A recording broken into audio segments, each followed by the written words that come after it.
is Charles Chuck Urrea. Teacher, father well. Teacher, father well. Chuck Urrea.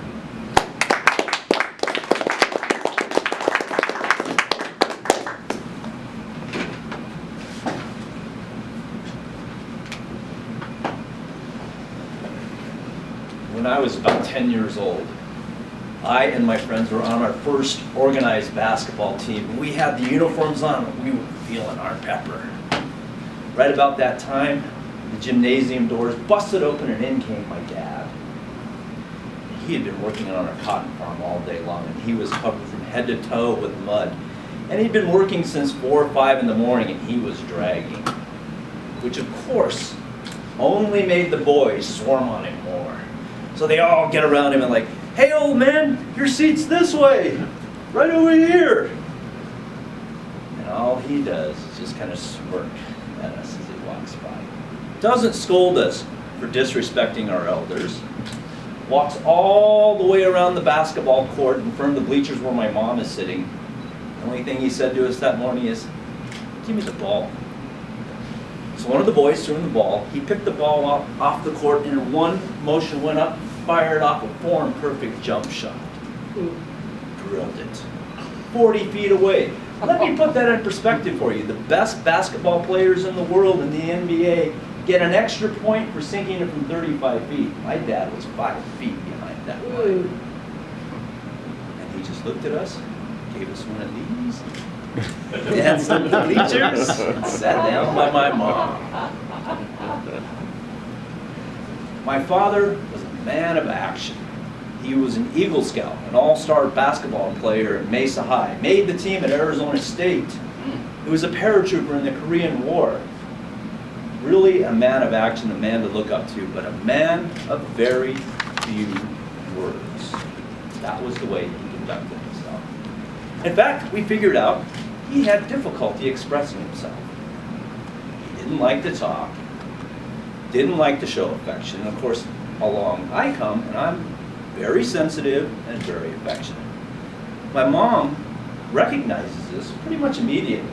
She pulls me aside one day. I don't remember exactly what prompted it and said, "You know, your father, he's never going to be the type of guy that says, 'I love you.' He's not going to hug you and kiss you a lot. He shows his love by being generous and being there for you." And this was true.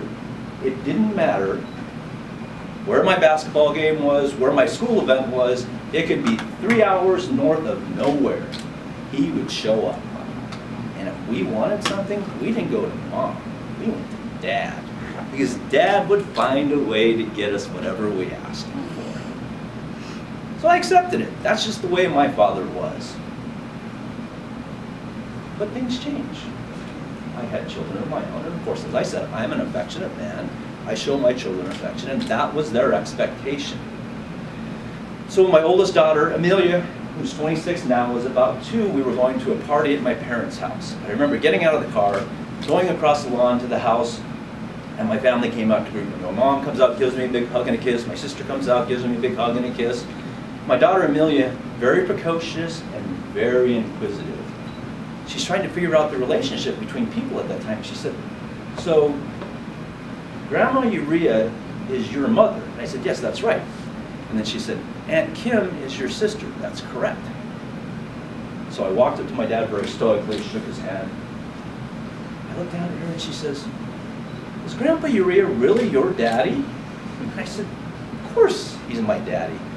"Well, if he's your daddy, why didn't you kiss him?" And I looked at my dad and he's like,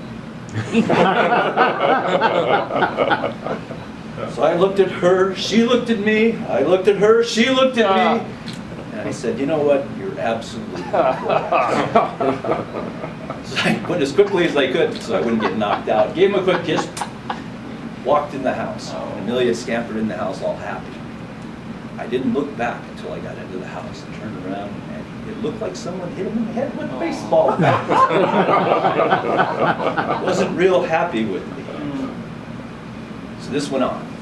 Every time I'd see my dad, I would hope I could just get away with just shaking his hand. That's it, because he got so upset, and no, my daughter was standing there watching, so I'd give him a kiss.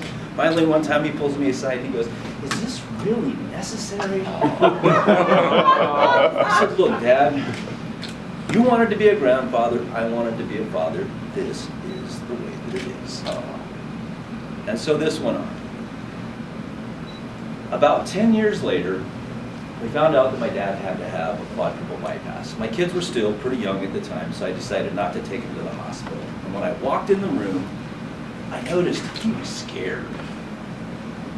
And I had that anxiety coming up because I felt like, oh, I gotta give him a kiss, he's gonna get all upset. And I thought, oh, kids aren't around, I'm not gonna do that. I greet him like I normally greet him. So I reached down to shake his hand, and much to my surprise, he grabs my hand, pulls me down and gives me a kiss and says, "I love you." From that point on, he resisted, but it got easier and easier. And what's interesting is any given month in that time, I probably heard "I love you" more than the first 25 years of my life. Mid-year last year, we found out that my father had cancer. We didn't know if he was going to make it for 5 years or 5 months. He ended up making it for about 3 months. And I spent time with him because he was always there for me.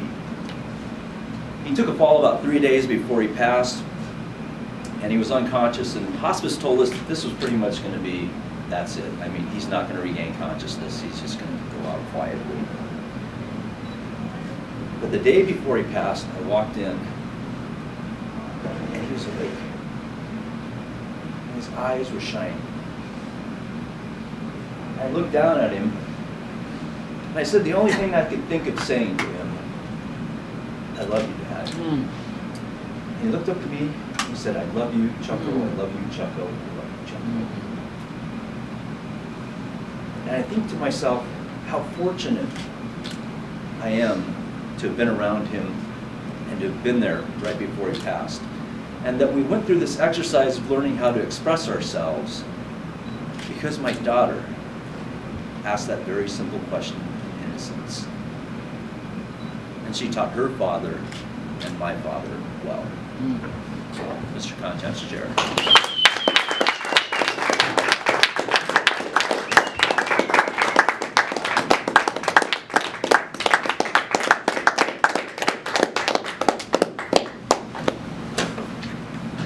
Can we please have 2 minutes for people to evaluate the last speaker?